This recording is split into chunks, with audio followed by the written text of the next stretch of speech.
What I'm suggesting is look and see that no concept is true, because for a concept to be true, it has to apply to some discrete reality, and there is no discrete reality. So in that one fell swoop, if you can swing it, if you can do it, see what is here.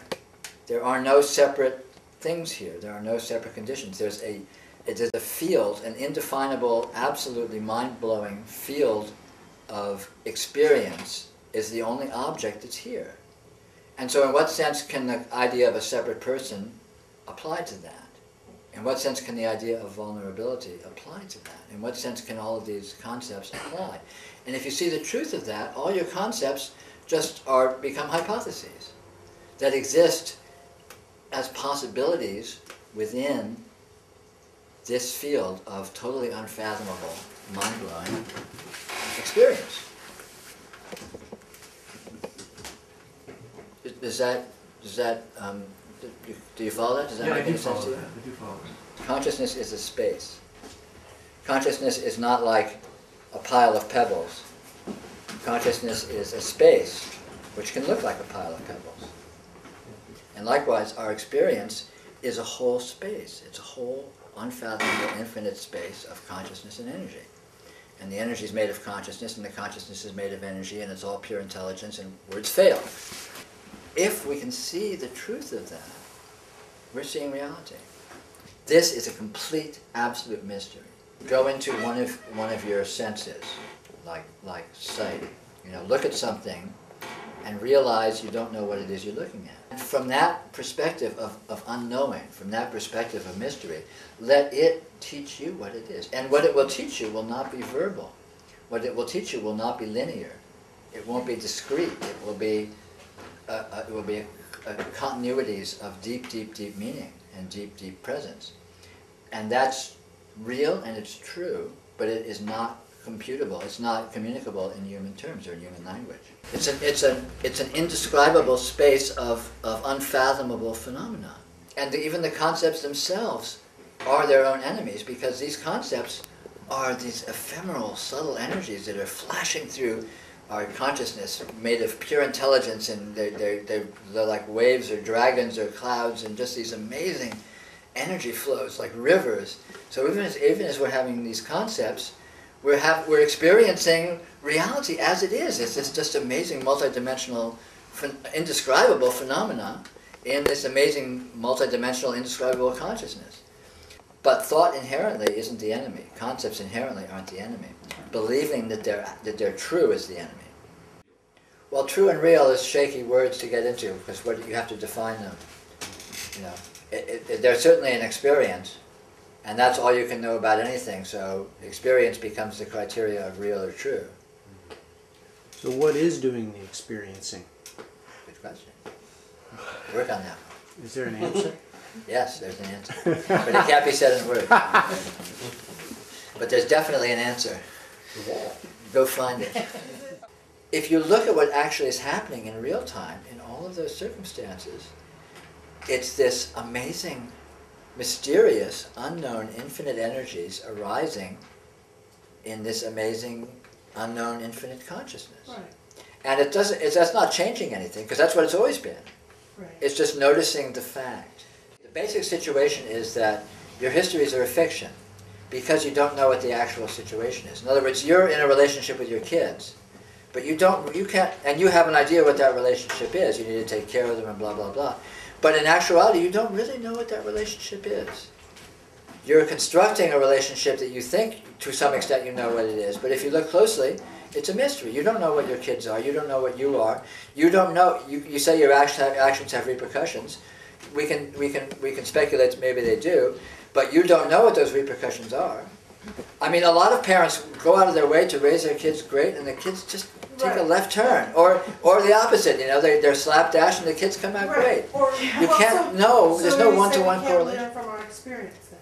Well, certainly we can try to learn from our experience, and we may actually learn, but that entire process is itself mysterious, because we never know what the situation actually is, and we never know what we're actually learning.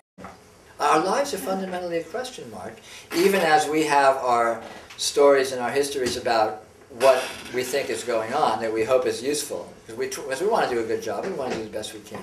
But fundamentally, we're winging it. Because we can't know what the actual situations are. Situations are subtle, complex, and infinite. And our ideas about them cannot measure up to the situation. Right. It's all like, this is this, and that's that. And this and that is this. And so, you know, what do you do with that? You know, they're vast, they're huge, they're subtle, they're interconnected, they're, you know, it's, I mean, words fail.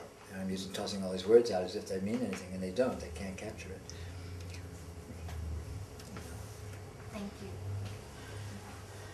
Everything is inconceivably mysterious. Everything, anything. Notice it. Yeah. I mean, there's consciousness appearing to itself as energy and consciousness. And water is that, and our bodies are that, and our personalities are that, and the whole world is that, and the galaxies are that, and so, you know. What are you going to do with that? I don't know. I mean, not Here.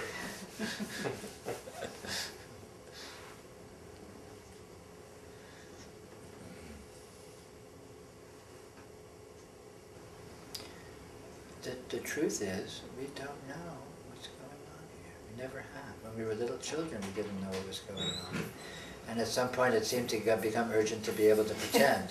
You know, someone would ask, "What's that?" And you're like, and you know, then you get to feel like you're you know, not competent because you don't know the names. So you come up with the names, and all of a sudden, we have this urgency developing in our personalities to appear competent, to appear to be able to fake. I know what's going on.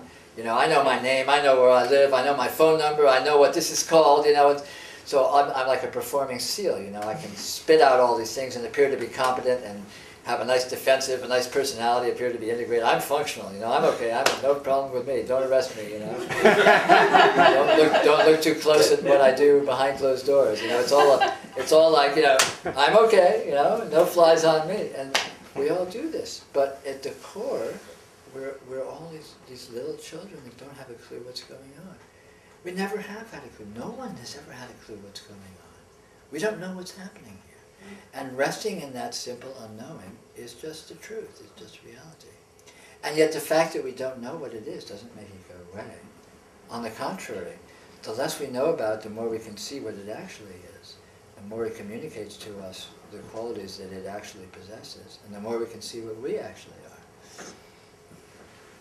Notice when you see something, notice just the wonder of seeing. It's like, wow, there's this light in consciousness.